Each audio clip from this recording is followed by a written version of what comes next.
Altar boys. Putangin na yan. Kung ay dada, sunto ka kayo. Pukal dyan sa playground. Tapos pag umaga, kasi may pang madaling araw ng misa eh. Wala pang kape ang mga yan eh. Wala pang kape, alas 4 madaling araw.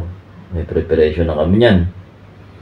Kami na mag-aalatag ng mga kailangan ni Father, ganyan na.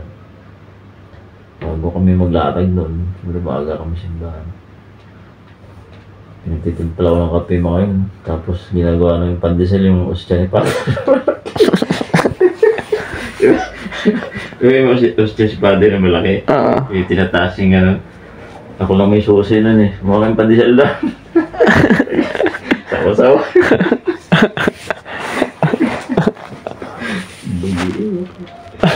Kalog sa Kristal ako ng botohan. Kasi binoto nila ako dahil malapit ng bahay namin sa simbahan. Likod ng bahay namin, kumbento na eh. Kaya nga. Sabi ni Sister, ito si Batukan.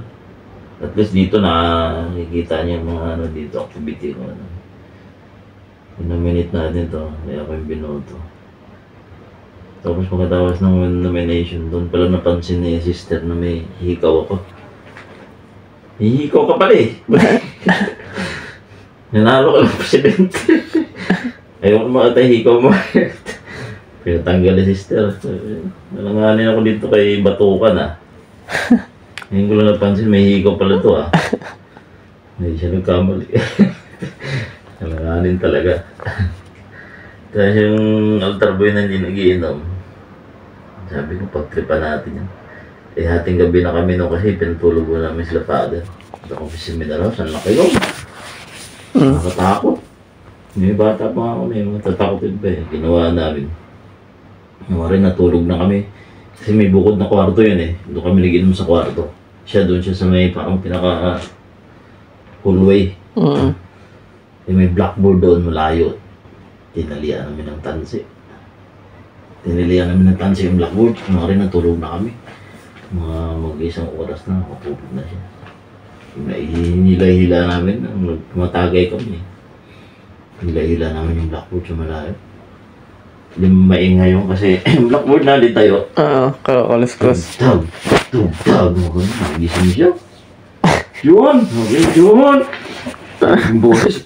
Kayo tumawa. Putang na yung tumawa. Yun! Sabi siya. Putang. Parang naawa na ako kasi parang hindi niya makita pinto kasi hindi na naawa ako. Papatakpo siya sa amin, papasok sa kwarto ko. Hindi niya alam kung saan pupunta. Yun! Talaga yung buhos, di i-on ko na yung ilaw. Kasi natakot ako. Pag-on namin ng ilaw, hindi umilaw. Sabi ko, ba't yung umilaw? Tapos may nakita kaming apoy. May nakita kaming apoy sa likod ng blackboard. Nung nagbabahaga ba? Tapos lumalapit na malayos. Putang na, nagkatotoo yata yung ano ah. Nagkatotoo yata yung ginawa natin. Ano yun? Santel mo ba yan? Santel mo, iniisip ko talaga dahil nandun kami lahat sa lobby. Wala naman. Nasa akin yung susi. Sabi ko lang lalabas. Yan, kung magkano niyan. Hindi sila makapalag sa akin. Yung apoy lumalapit. Takbo na si Jonathan. Nakatok niya pinto. Binuksan namin. Pisto, parang.